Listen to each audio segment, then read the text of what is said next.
Hello, everybody. Welcome to today's Tuesday topic. Today's session is Dismantling Racism in Global Engagement. While we're waiting for some folks' microphones to kick in, just a quick plug to some other upcoming events. We've got next week, Deep Work in Scheduling Hacks for Academia, a way to regain control and get things done. The week after that, we have Racial Equality R3 Project Awardees Present. And then the week after that, Election Day, creating a great conference presentation, just a programming note on that one. Rather than the usual 4 to 5 time slot, we shifted that to start at 12 o'clock since the university is closing down at 12 noon for Election Day. And then all these are available at our Tuesday Topics website. So please visit us at drexel.edu/CNHP news/Tuesday-topics so you can find out more and join us for this and other upcoming Tuesday topics. So I'm going to kick it over now to Idris Robinson. Idris, go ahead. Fantastic. Thank you. I'm going to go ahead and share my screen. All right. So first off, I'm excited that everyone joined us today. Thank you for joining for the topic. Now, this is supposed to be kind of co-facilitated between Dr. Carey, myself, and Idris Fernandez, who is one of a partner to the university, to Drexel. She is in the University of Cienfuegos at Cuba. Unfortunately, with some technological issues, and she won't be able to join us.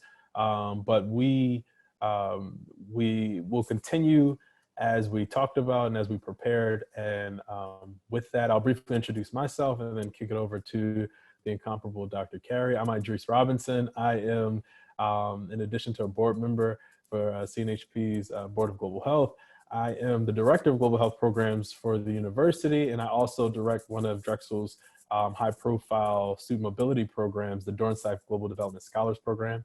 Dr. Carey. See that? I got to make sure I'm off mute. So thank you very much, Idris. I appreciate that. So as Idris mentioned, I'm Veronica Carey. I'm the Assistant Dean for Diversity, Equity, and Inclusion at the College of Nursing and Health Professions. Also the current interim program director for the same program. I teach the associate, as an associate clinical professor, I teach psychiatric rehabilitation. And I'm excited for this conversation today. I think it's going to be a really nice, unfortunately we did lose Dr. Fernandez, but I think that we're going to be able to kind of give you all what you want. So we're looking forward to it.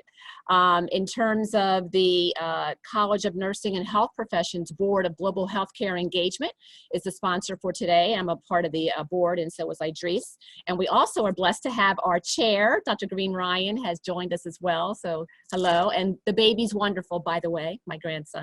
So the healthcare, the Global Healthcare Engagement Board aims to promote existing opportunities and to identify and foster new programming and funding for global healthcare engagement for CNHP, for its faculty, its professional staff, and of course, always for its students. So the board meets monthly. And each member of the board is seeking to be engaged by developing a unique project that's going to help support the goals of the healthcare engagement in terms of promoting existing opportunities and to identify and foster new programming. We actually have an event scheduled for January 26, 2021, where you'll have an opportunity to meet the CNHP Board of Global Healthcare Engagement members. And as well as we're going to be rolling out our SharePoint. And last but not least, you will see in November, so look into your email for a newsletter articulating these events and things that we have in terms of our unique projects. So once again, thank you, Dr. Ryan, for joining us today. All right, so let's dive in. I figured we start with some housekeeping items, and since we're all highly intellectual, there's no better foundation than to start with some basic ABCs to guide this conversation. We can add some more as we deem necessary in the conversation, but again, the structure of this is to kind of provide some background first, then we'll get into some examples or kind of self-assessments, and then we'll move forward into dialogue. But the first A, acceptance. Acceptance does not mean agreement. I learned that from my wife sometimes. So, and a lot of things that we're going to talk about today, let's just try to accept it for what it is, even if you may be challenged by it or don't agree with it. The B is be open-minded, which is super important. With that, vulnerability is okay. I think we all can agree that this is a safe space. Taking a break is okay. Challenging respectfully is okay. But most importantly, be open-minded. And finally, the C is courtesy or respect. So in this space, let's respect autonomy and individual thought. And I want to begin with that by saying some of the things that may be stated in this presentation may or may not be considerations shared across Drexel. It may not represent CNHP, where Dr. Carey is housed. It may or may not represent the ideologies or thoughts of my office and the Office of Global Engagement or any of the affiliate units that we're connected to. So with that, 3 simple objectives to kind of confine the threshold of our conversation. So we kind of put everything into 3 buckets. The first one is describing engagement data. And with that, we're going to briefly define the problem. And I must admit, global engagement is a broad field, as we all know, and everything can't possibly be covered in such a short period of time. So we're going to do our best at least capturing, I guess, the macro level perspective of the global engagement side of it. The second one is discuss preparation for success. I'm not going to spend a lot of time in there. I think Dr. Carey will really take us higher to that topic, but that is one of the things we're going to talk about, where we self-assess how we prepare our students, our team, ourselves, our deans, or whomever for success in communities different than our own, whether it be local efforts or global efforts. And then thirdly, illustrate examples of application. So our third objective is to really kind of bring things full circle. This is something that we're going to kind of leave for the discussion component of that, because this is the piece that my partner, Judith, was supposed to contribute, and I'll be able to speak as best I can on her behalf. But I think the goal that she served was to talk about how things that are currently being done at Drexel can be models for as we look toward a new normal, quote unquote. So I wanted to get us going with a quote. It says, in order to get beyond racism, we must first take into account race. There's no other way. And in order to treat some persons equally, we must treat them differently. Now, that was a quote from 1978. Unfortunately, but truthfully, it's still applicable today. When we talk about the idea of race or racism in these larger contexts, there are certain guidelines that we can get from equity and or anti-racist frameworks that really says equity is the goal, fairness is the goal, but unfortunately, fairness may not mean equality. But this is something that, again, just to get us going in terms of thought. What is global engagement? So I'm really big on breaking down constructs before we kind of dive into topics, assuming people understand where we are. So global engagement in its simplest form. I mean, the Office of Global Engagement, I'm sure every unit that has global tied to it has some well-articulated definition, but simply put, it's innovation through research, it's educational exchange, and it's experiential learning on a global scale. So at Drexel, some of the examples can be credit-bearing or non-credit-bearing courses, such as ICAs or global classrooms. They can be short-term or long-term placements like co-op, or they can be research, such as the iStar or other Honors College supported research opportunities.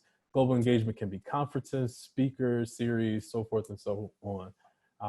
But again, I want to echo today's conversation as it relates to global engagements is not to get stuck in what is included and what's not included and what is included, but more so these 3 components of innovation through research, exchange, and experiential learning. So let's look at first, as we talk about global engagement, who's participating. Now, I think this is really interesting to talk about or break down because first off, it's hard to capture global engagement data. So what we can build off of is what's currently out there as it relates to study abroad. So in front of you, you see in gold, you see the students that are studying abroad, and right next to that in gray are the representation of those that are enrolled in U.S. institutions of higher education. You see the representation of those that are white students that participate internationally versus those that are enrolled in schools.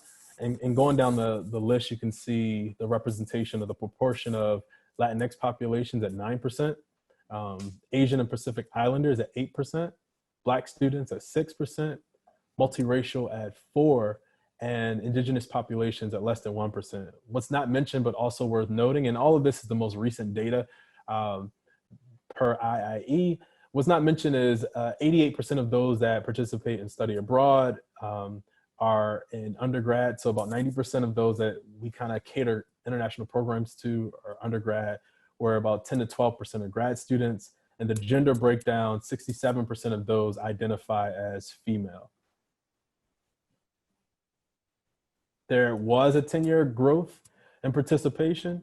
The numbers are still imbalanced. Again, when you talk about equity, when you like a known difference or disproportionate representation of a majority versus a minority, there has been growth in multiracial populations and Asian populations and Latinx populations. But a lot of research does suggest that Black, Indigenous, Latinx, students of color, the barriers are most commonly cost. And I know for all of us that are very adventurous in the work that we want to do and aspirational, money is always going to be objective. But do we often put that and equate it to the same as these very real barriers that students that are BIPOC are experiencing and can't get global engagement? Also, barriers include financial aid restrictions, family and community influences, lack of awareness about the programs. I know we promote our things, but do we really promote them effectively? Something to consider as it relates to students of color, and concerns about graduating on time. Many of us on this side of undergrad or grad school, we understand the benefits of maybe extending 6 months or a year, but try explaining that to 18, 22, or 23-year-old, and how well do we do that and see them where they are. And then the last data point I want to kind of highlight is on where we send our students. So when you look over the last 5 years, the most common host locations for study abroad, although they kind of remain the same, but the top 3 are Europe, Asia and Latin America.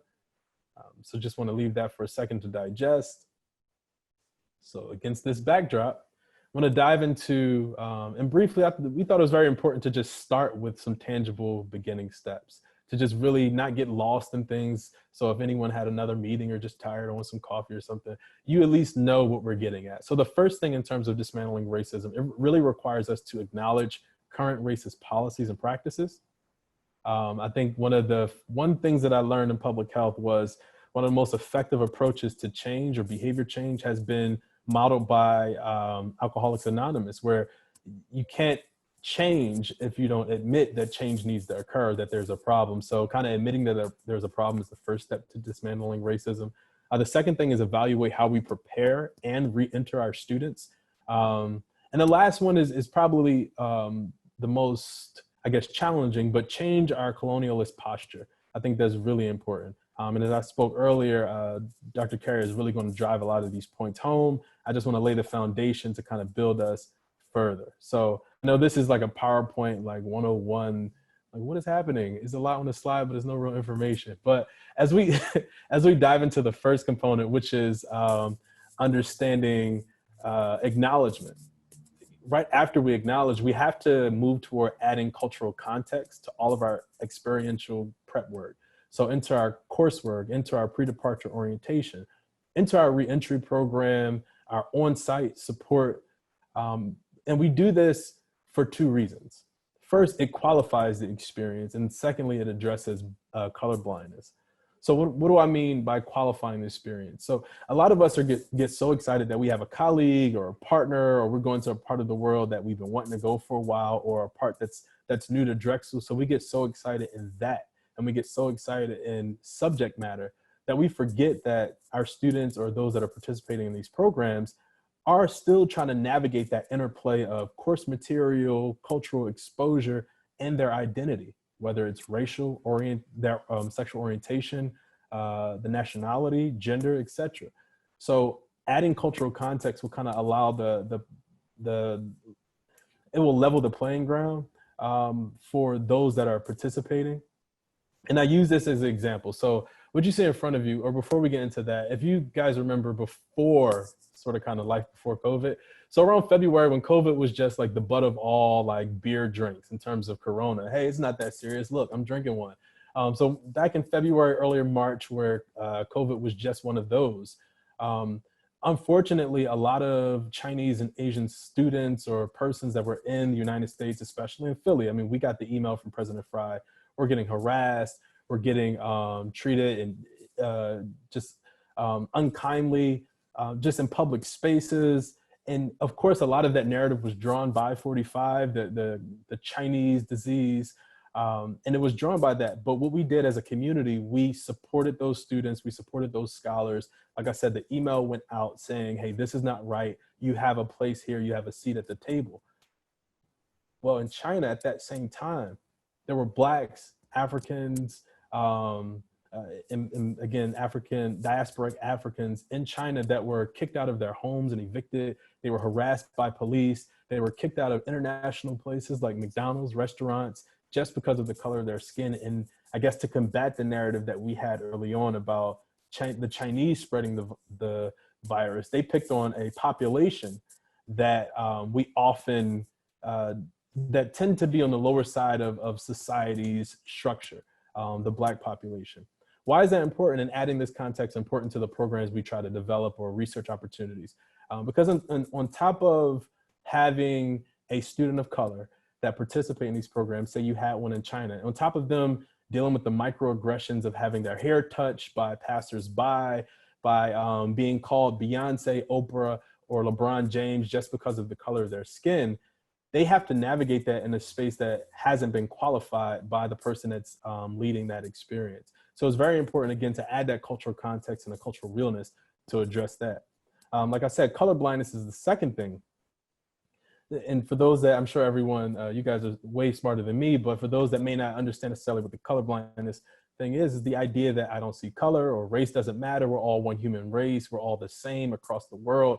In a global context, I'm not sure we do enough to speak to the issues related to color blindness. An example of this would be if just so happened COVID wasn't happening right now and there was a group of students led by faculty, predominantly of the majority racial ethnic groups. Imagine them being in Nigeria over the past week and your program had to call an audible because there were huge protests about SARS, end SARS now, end SARS now. If those program leaders and those students aren't equipped to see the different historicity, the different cultural differences, yet connections that we have, then there could, how does one navigate being Black in this environment and knowing that when there was rallies and protests against police brutality from the death of Floyd and all these other things that were happening since at least June, how does that person navigate? No, this is just not an issue in Nigeria. This is an issue that we deal with all over the world. So it's very important to kind of make sure we as advisors, leaders, faculty address the discomfort and challenging conversations related to racial difference, privilege, power, and the disadvantage. And to further that point, it's a phenomenal professor, Dr. Monica Williams, who challenges us instead of thinking about color blindness, our goal should be fearless multiculturalism that acknowledges the difference of our identities and experiences of our students and prompts us to be not afraid to see how others have suffered as a result of racial conflict or difference. So this is really important to, again, to support why color blindness in global context is more important than, or addressing color blindness is more important to ignoring it. So another point, as I talked about, addressing our colonialist posture, right? Colonialist posture. It's a lot, but challenge all of us. How do we approach partnerships? Now, this is the part where I first pull you guys into a very fun activity. And I will say I'm jaded because I have a 15-month-old and Sesame Street is on 24/7. So this can be either a rhetoric or I can just mind read and assume what you're saying. So let's go through what we see. What do we see in the first illustration? Do I have any brave souls that want to take a guess? Tug of war? Tug of war. What's the objective of tug of war? Somebody wins. My team. Right. Right. My team wins. Somebody wins. But tug of war and partnership, or the grounding or the rules or the purpose of tug of war is to basically winner takes all. Get everybody on your side. That's the objective, winner takes all. And that sometimes is the approach we do with partnerships. We go in and say, listen, I really want to partner in Chile because I like the food, and I'm coming because I'm Drexel. And in order for this partnership to work, my colonialist practice is to say, listen, this will work only if it works my way, if I take it all. So what about the second one? What do we see in the second one? Volunteers. I know it's a little simple and we like complex, but I'm just curious, what do we see? A big dog and a little dog. A big dog and a little dog. Very good. And that's exactly what it is. And partnership is that idea of big me and little you. I am from the big, mighty United States of America at an amazing research university of Drexel University. So when I come in, you should take it an honor that I will even want to partner with you. So sometimes that approach is there, and we have to really decolonize our even partnership perspective as it relates to big me and little you. And then the last one, I know it kind of puts it out there, but you know, I'm just curious to test you guys. What do we see in the last one?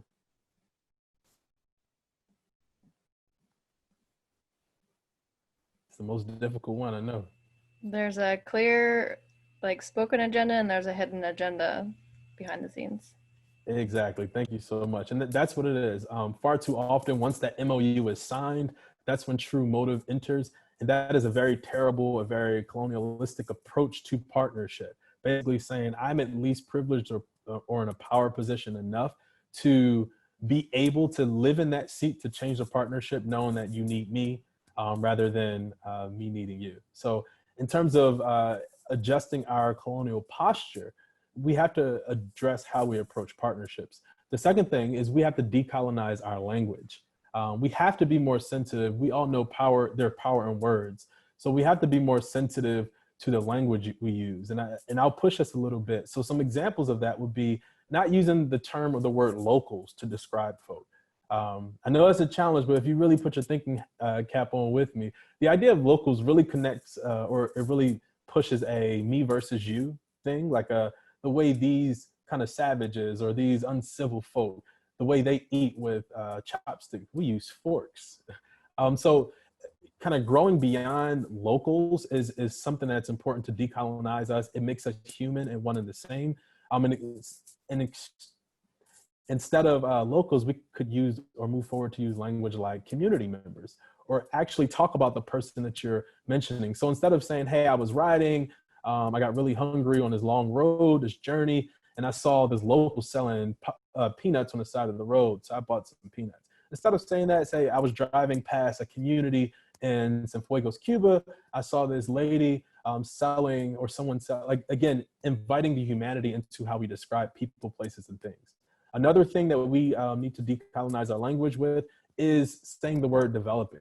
I know that's used a lot, but that is one of the most insensitive, out of touch terms that we use to describe the world and our way in the world. Why? I actually pulled back from language from the 60s and 70s from revolutionary Walter Rodney, who in theory, and I encourage everyone to read the book, How Europe Underdeveloped Africa.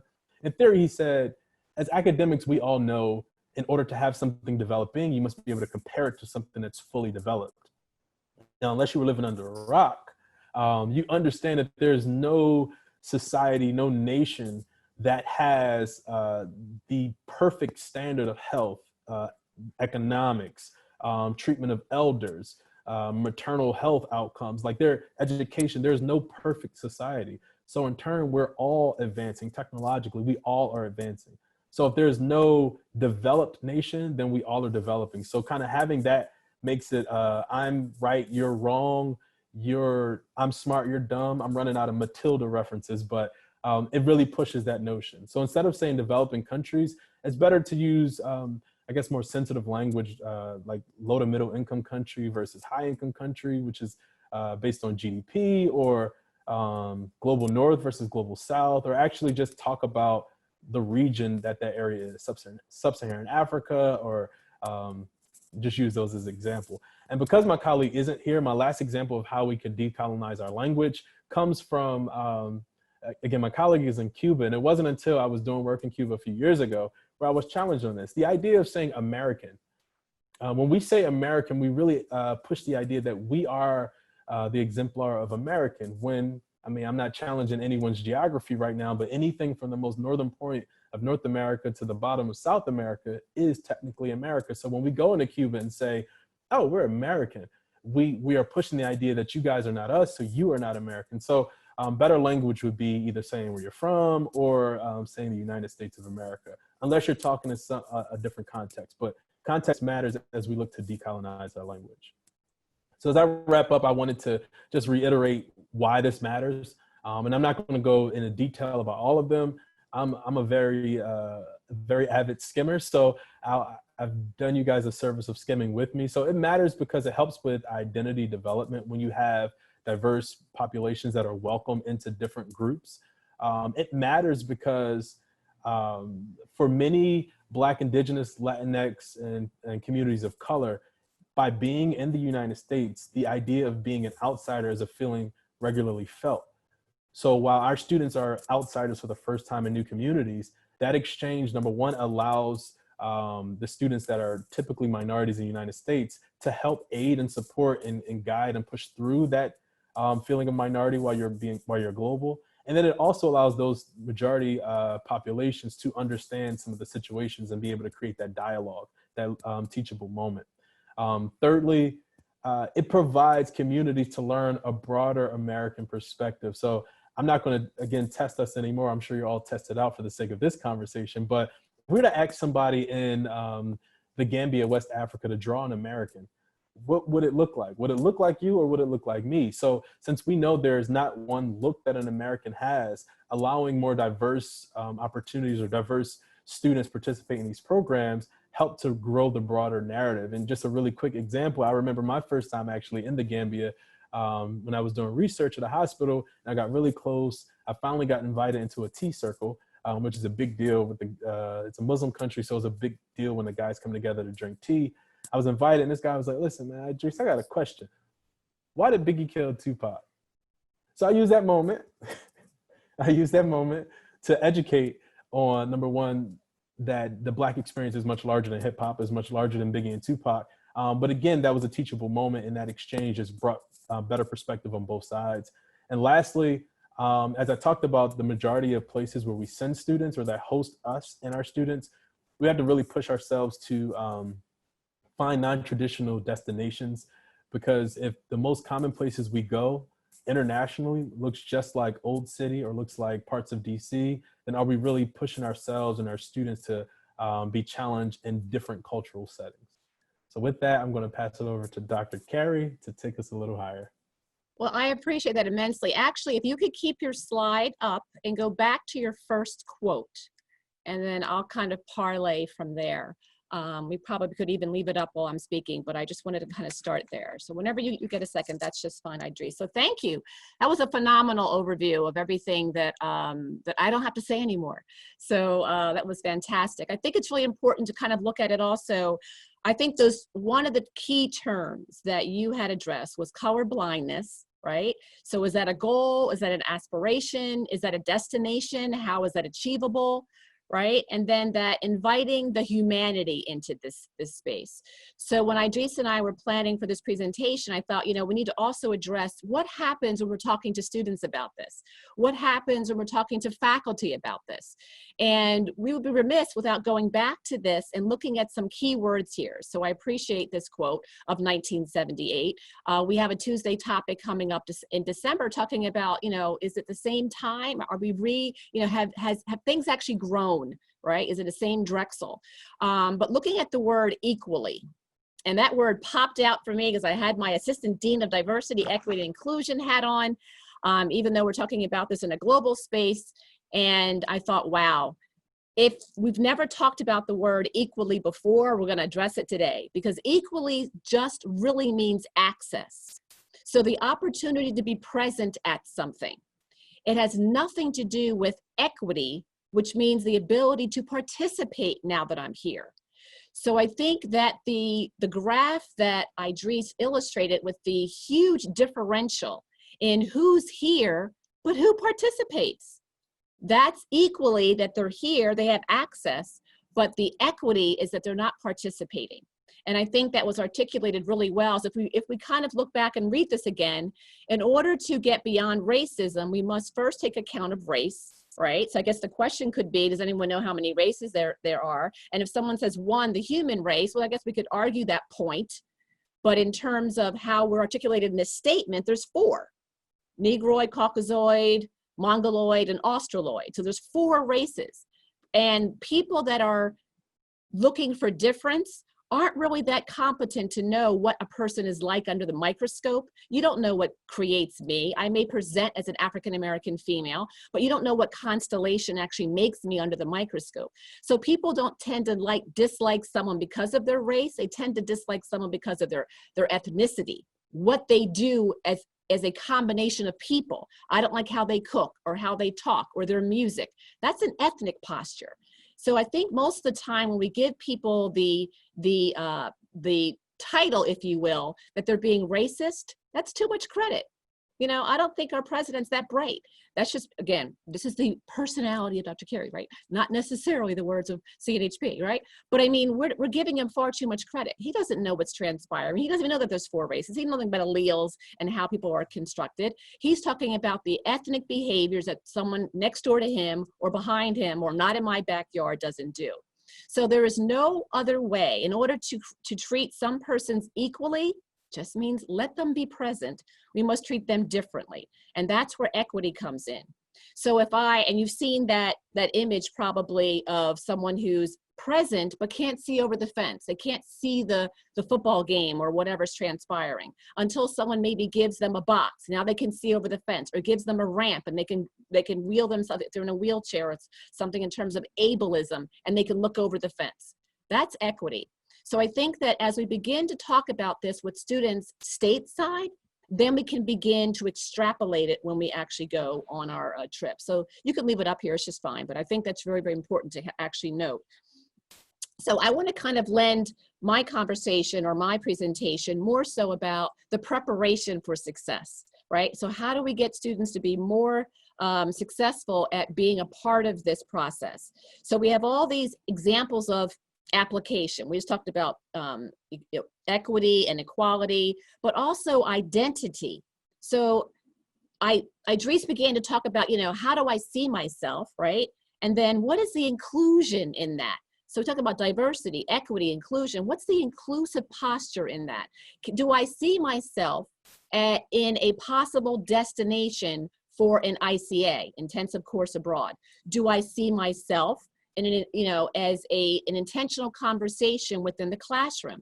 If these things aren't transpiring, when we're going to class and having it in terms of our curriculum, then it becomes purposeful that we address this in order for the success of students when they go abroad.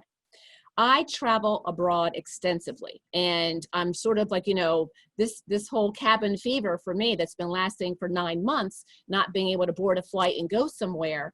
But the idea of when I get there, I have to learn how to humble myself. Humility is something that's so important for students to be able to understand before they leave the country to go there.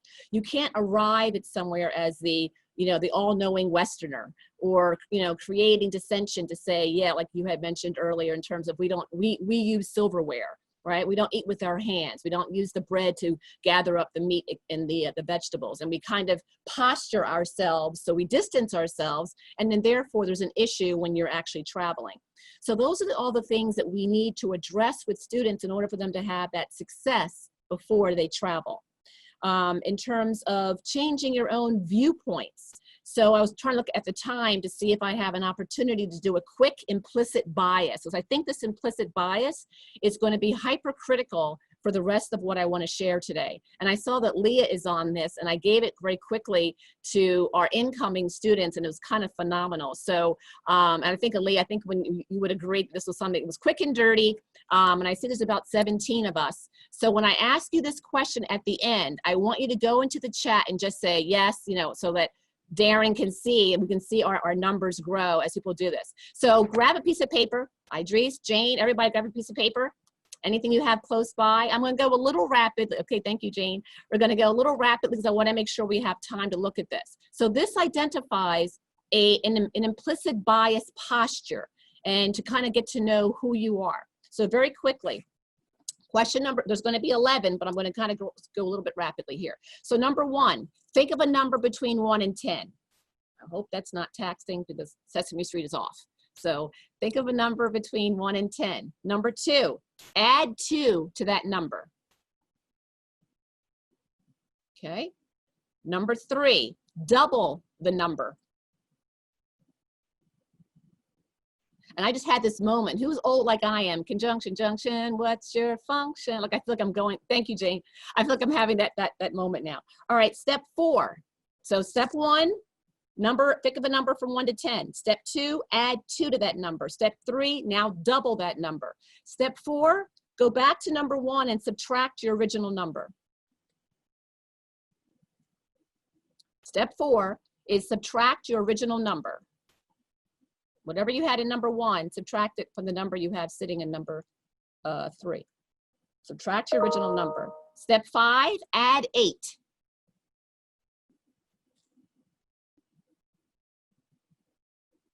All right. Step 6, subtract your original number. Whatever you had in number 1, subtract your original number. We're almost finished the math part. Bear with me. Step 7, whatever number you have right now, divide it by 3. And don't worry about point something something. Just divide it by 3. I hope this is not really taxing. I know some people that are in CNHP are not in STEM, so, so we'll see. All right, step 8, whatever number you have, find the corresponding letter in the alphabet. In other words, if you have 1, it's an A. If you have B, 2, it's a B. If you have 3, it's a C, okay? 4, it's a D. Now, number 9, we're almost finished. Step 9, think of a country that starts with that letter. Think of a country that starts with that letter. Number 10, think of an animal that starts with the last letter of that country.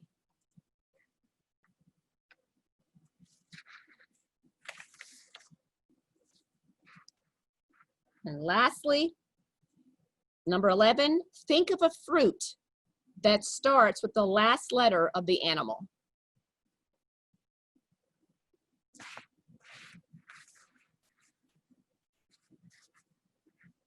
All right.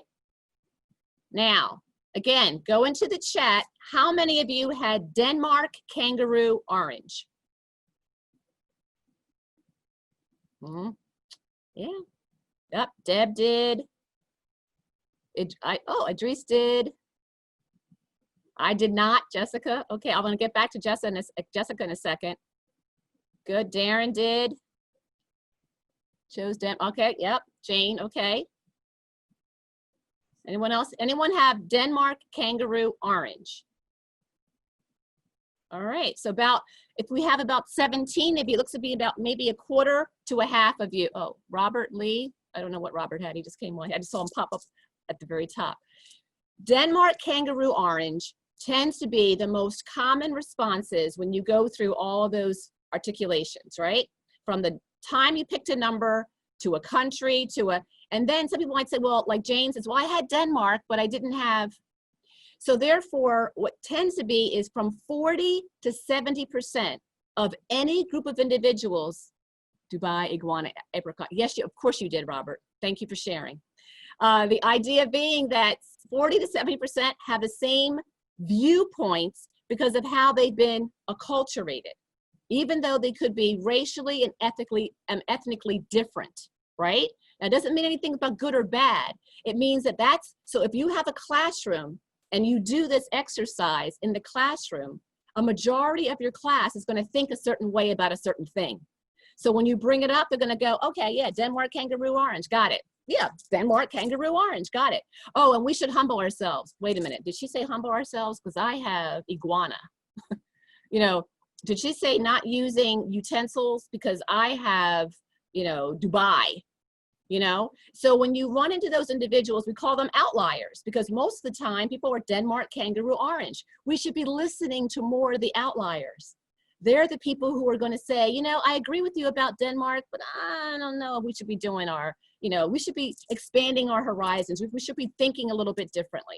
So when you're taking individuals abroad, and if you were to do this exercise with them before you left, you need to know how many Denmark kangaroo oranges you are taking with you. Because I guarantee you it'll be at least half of them are going to be thinking the exact same way.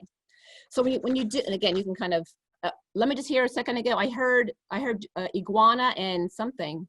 Those students might be the ones who are the most creative. Exactly. You need to they're outliers. You need to be listening to those students. They're going to have ideas and concepts that are going to make it more fruitful conversations. So thank you for sharing what you all came up with. So also in terms of the student participation, right? The experience of travel. And I think this is what Idris and I were talking about, what I was going to speak to in terms of the experience of travel. So President Fry wants us to increase our global footprint, right? So we're looking at participation to be successful. So we have to learn before we leave. And how well are we doing with teaching about what we need to know before we're gone, before we actually leave? For countries that I go to, I'm probably the first quote unquote American person from North America that they've ever met, let alone a 5'11" African-American female, right? So I get stared at a lot, right? I've had people bump into each other staring at me in different countries. And I'm sure it's not a judgment, it's a, what is that? You know, my grandson's 8 weeks, so he does this, right? What is that? It's unfamiliar. I am not going to take students from Drexel, put them in a land unfamiliar or dissimilar to themselves, and have them walk around like, what is that? So we need to learn before we leave, right? So when I took individuals to Singapore as the first ICA that I did, and I am willing, Idris, to move some of those margins into those countries where I go to, but I've got to get the university to let me take the students with me. Because when you travel, you use parts of your brain that you literally don't get a chance to really creatively develop. You are hypervigilant, you are self-assured, you are worried about Maslow, so your hierarchy of need and safety are paramount. So there's parts of your brain that you use and you have to keep sort of in the purview in order to be a successful traveler. So important Drexel environments for success: global awareness, having that prior knowledge. So for example, before we went to Singapore, I did a global or an internet-based scavenger hunt. And I had them look around the country to find these answers. And then when I got there, I had them look for those items in country, right? So they were kind of excited about, okay, I'm gonna go on the internet, I'm gonna find these 10 or 12 things. But when we landed to find those 10 or 12 things, now they're excited. Now they're like, okay, I'm gonna go try that fruit that everybody talks about that has that odor and I made them videotape themselves taking, sampling the fruit. And most of them were like, oh, I can't, yeah, durian, yep, there you go. So they, in terms of, sampling the fruit, because it was like before we left, we learned that it's very pungent and you can actually smell durian like before you get there. It's very, very pungent, right? And I can only tolerate it as a popsicle. And even then I was like, let me just, right? But I had to own the fact that, okay, I'm going to try it first. Student self-evaluation, right? What are my fears? A lot of students have never traveled before. This is their first time leaving the country, sometimes taking a flight. So again, looking at it from important Drexel environments for success, we have to take the time to minimize that distance between, okay, I don't know what it's going to be like. Maybe I should stay closer to Dr. Carey. Maybe I should take a simulation in terms of what it means like to actually travel. We talked about the implicit bias. So what are my preconceived notions? I'm going to have them. Everybody has them. What are my assumptions that I'm going to see when I get there? Everyone has them. It was, learn before we leave in terms of who am I going to be traveling with? Am I going to be traveling with people who are very similar to me, Denmark kangaroo orange, but might look differently than me, or someone that's experienced travelers? So we discuss all of this before we even leave stateside. We'll look at the equity portion, right? What's going to be the participation? What's not fairness? Oh my God, that's not the F word. When it comes to equality, fairness has nothing to do with it. It's literally participation to lead to the ability to function, to lead the ability to be successful. The definition of success for a student is graduation. In this context, the definition of success for a student is getting to the country, learning, and getting back. So what can we do to make sure that that equity is similar across all the travelers, no matter what orientation they're actually coming from? We even do some field work. Idris mentioned that decolonizing language. We talk about that, right? You're not going to a third world country. So what else can you say? And I thought, Idris, you were going to say global south or global north, right? As opposed to using stigmatizing language, right? Again, you may be the first one that they're meeting. So how do you respond to questions that come to you? Let's role play some of those things. Let's talk about some things that Dr. Carey experienced that you may also experience if you're going to be the first one that someone's going to meet, or if you're going to meet the first one. I was on a call the other day with a faculty in another college, and I heard the accent, and I said, well, okay, so how would I ask him to make, I'm not going to make any assumption. I said, well, is there a country of origin I should be inquiring about? I believe I hear an accent. And he goes, no one's ever put it to me that way. Yes, I happen to be from, see, he was very comfortable to say, so I have to teach students how to say, not like, where are you from? You sound different. No, we're not doing that, right? So those kinds of opportunities. The social determinants of health, right? The social economic status, the geographic locations, the medical and emotional health of our students, they all go back to the slide that Idris showed for why, who's here, but who goes. If I don't have if I don't have family members that also travel, then maybe I'm not interested in traveling. If I don't have family members who have traveled, and then I say, I should probably travel, some of them are like, would you put your hand down? You're not going anywhere. And so I don't travel. If I have an opportunity to travel, but I turn back and I say, can I have some money for the event? I don't have money, I just paid your tuition. I also don't go. So Drexel has to look at that across that whole construct about what are the social determinants of health, or what are those factors for why that margin is so grave. That's our responsibility to our students. And then before we get into our conversational piece, the knowledge exchange, right? So again, persons aren't underprivileged, right? They just haven't experienced it yet. And here's a joke that I have. My son was in a wedding, and my children traveled a lot because my husband and I took them when we went away. So my son was 5 or 6 years old, and he was in someone's wedding, and he was sitting with another young boy who was also in the wedding. They're both like the ring bearers, and it was like watching two old men sitting at a little bar setting or something. The little tuxedos on, and the young man said, this is my first time being in a hotel and my first time being in a wedding. My son said, oh, I've been in a whole lot of hotels. This is my first wedding. So he's not going to look at the other boy and say, ha, shame on you. That was his truth. He was like, yeah, the hotel part doesn't throw me. It's this whole wedding thing that's actually throwing me. So it's just different experiences. And to hear a 5-year-old say, I've been in a lot of hotels, right? So, and the other one say, this is my first hotel, right?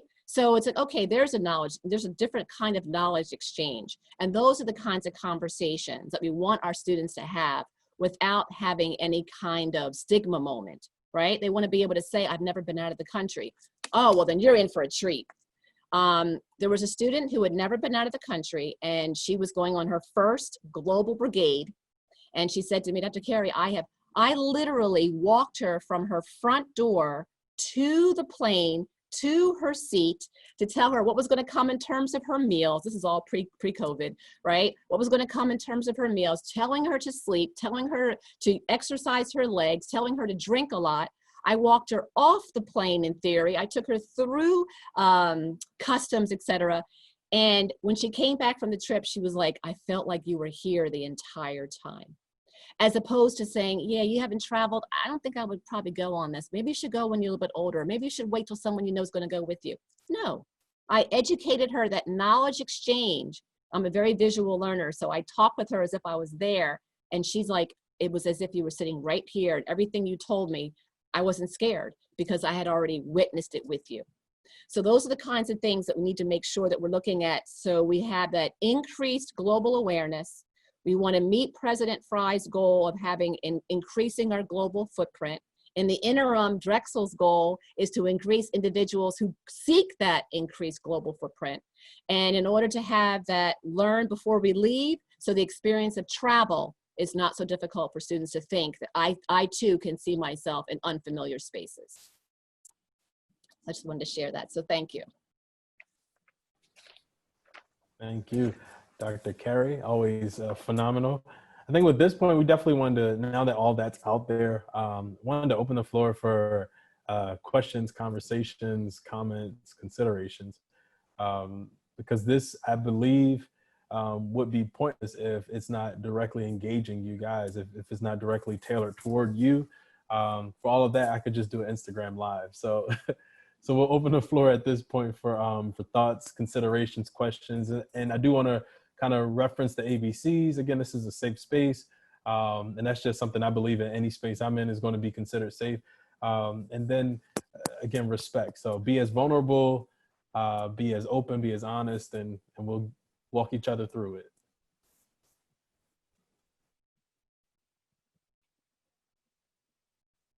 Well, people were thinking maybe, I don't know if Darren saw any questions come across, but when I mentioned about the brain, again, now I'm putting on my behavioral health hat, right? So the professor hat in terms of topic.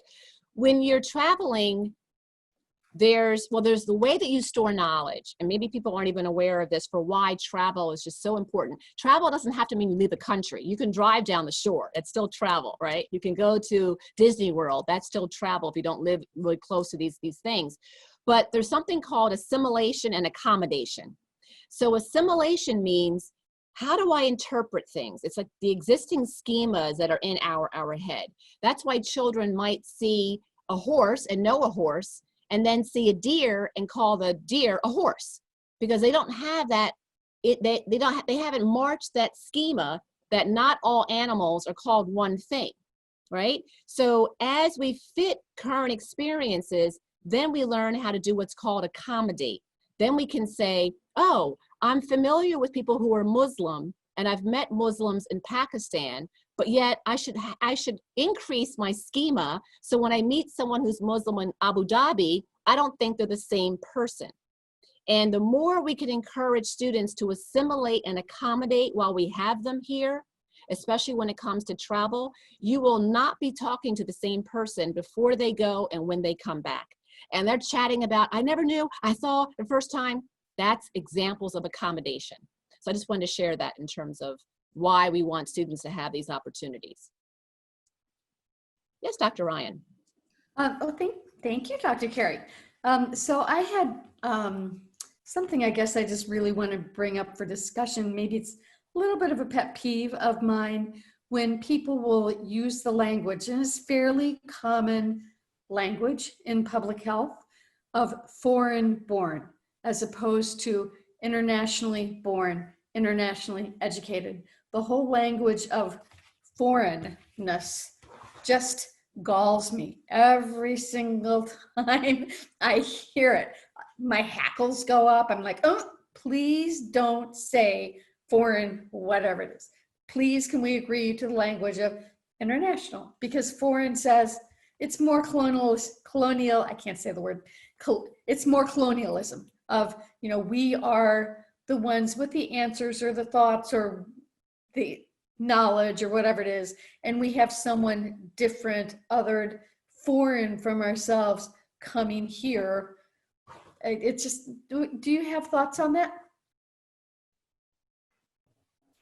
I'll go first. So I agree with you. I think when we talk about decolonizing language in regard to other populations, I mean, we don't even need to get on a plane. I mean, the idea of an alien being an actual like demographic or criteria category that we treat persons here, I think that's preposterous. But I agree, like we definitely have to constantly evaluate implications behind what we say. And unfortunately, for far too long, and I was one of the millions of people that watched Hamilton as soon as it came on Disney Plus. So I'm watching, I'm like, oh wow, like there is a sense of like patriotic excitement, and of course it was the music and the writing, but And watching that, I'm like, I think at some point we allowed ego to enter in terms of being a US citizen, and anyone that doesn't fit that ego, that look, that feel, that action, that posture,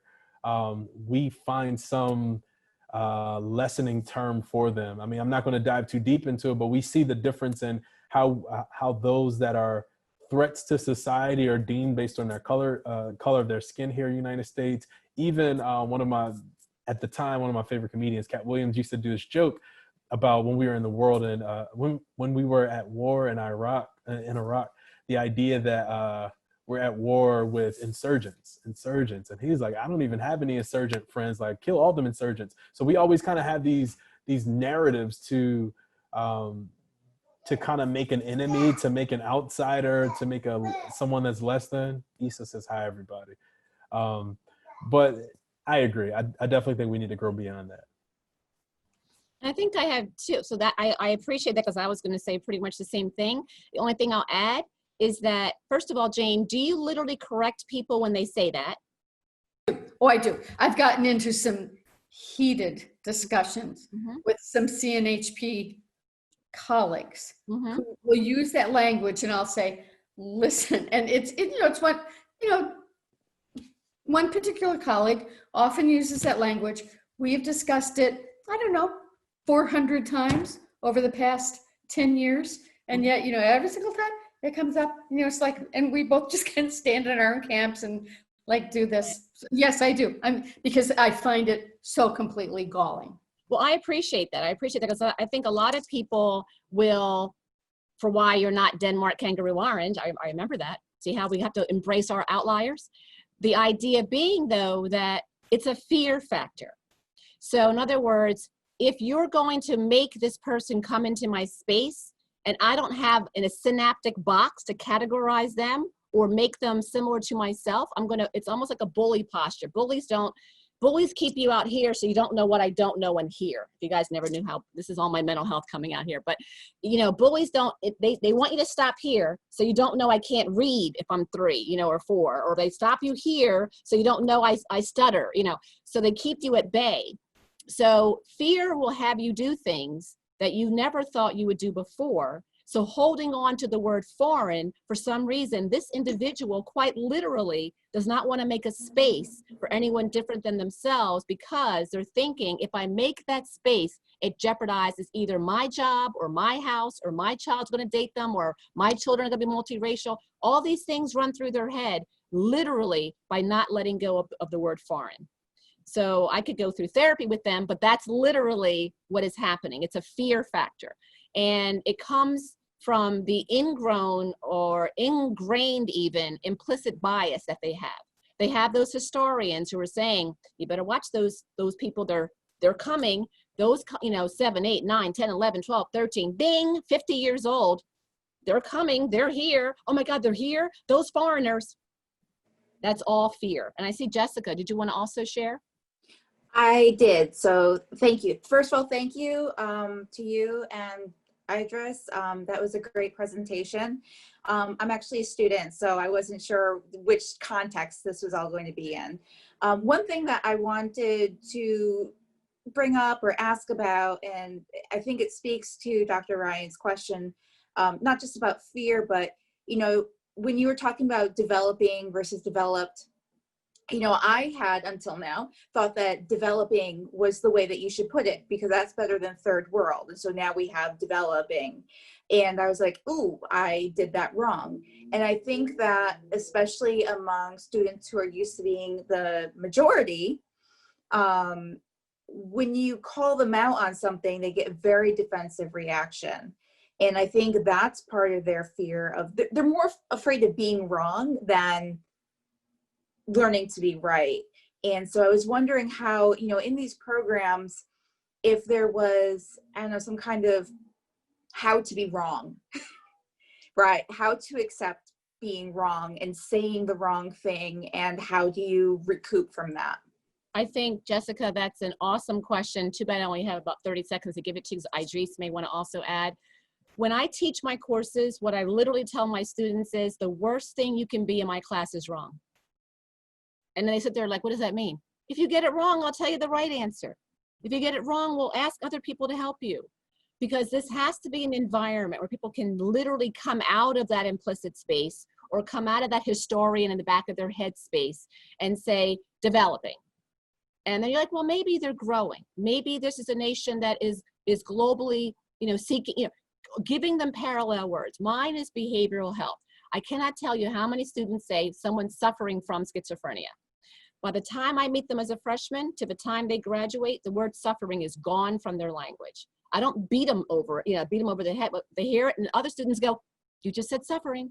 Because I always tell them, if you think you're the person's suffering and you're the practitioner, then I'm really bad off. You're the practitioner, I'm suffering. I must really be suffering. So when students are hesitant to make that change, it's only because historically they were never encouraged to be wrong. I love wrong people because then I look really bright to them. So you're right. So encourage them, let them be wrong. And then when you give them the alternative language, they feel educated, they feel reinforced. And then they go out, like maybe someone's going to go and do the implicit bias. You know what I mean? Like, okay, what's the number? I've had people actually call back and say, can I have this exercise? As I want to do this at home to see who thinks like I think, right? So I would like for you, Jessica, to encourage your peers. Dr. Carey said, be wrong, because you're never going to know how to be right. If you keep everything inside and don't share, it's not developing. Oh no, here's another word, another way of saying that. And that's why I said Idris. I thought he was going to say global South, global North, right? So, and I can't go thinking all Muslims, as I travel extensively, Middle East, Southeast Asia, I can't assume they all behave the exact same way, right? So I think that's a great point. And as a culture, as an academic environment, faculty have to also be like, oh, you know what, that's unfamiliar for me too. Let's all look it up. And next week we get together, let's all talk about it for the first 5 minutes. That's learning, right? So that's what I would say to that response. Idris? Absolutely. I'll be super brief because I know we're a little bit over time, but Jessica, that was a fantastic question. And actually, I'm going to give you credit every time I use that as the beginning of a slide, how to be wrong. Ditto to everything Dr. Carey mentioned. The only thing I would add to that is that really is not on one particular entity, it's on all of us. It's some error about the classroom dynamic where students have to be right and can't be wrong. Like you have to have read everything correctly. And when you make your statement, it has to be correct to match the reading. It can't be different. It's on faculty to do everything Dr. Carey just said, like create that space where there's no such thing as somebody being like the developing that paradigm. No one's going to be completely right and no one's going to be completely wrong. I mean, the short of that is, that's what global, I think, provides the greatest space for. It gives us the greatest space to all enter a space where we are all foreign to the space. And as long as we use our environment, whether it's people of the community, whether it's other colleagues or other students in that local environment, whatever the dynamic is, we have to use those as learning opportunities so that we know it's not about being right or wrong. It's literally about, is this similar to what I'm used to or is it different? And if it's different, I have to allow myself to take new language. And to kind of summarize all of that, I do work in Cuba. So it's always, well, what we learned in our history about the Bay of Pigs, and it's always, well, Cubans look like Elian Gonzalez. It's always this constant, are we checking ourselves at the airport? So great point, and it really is on all of us to call it out. Excellent. And I think to kind of wrap us all up, I hope that we gave you an opportunity to sort of just expand your own horizons today with us. I hope that we gave you countries to be thinking about visiting. We mentioned a number of them today. So I hope you sort of had a chance to kind of sit in your space and just sort of extrapolate a little bit. So we wanted to, I mean, it's global healthcare engagement. So hopefully you had a chance to kind of travel with us today. So thank you for being with us.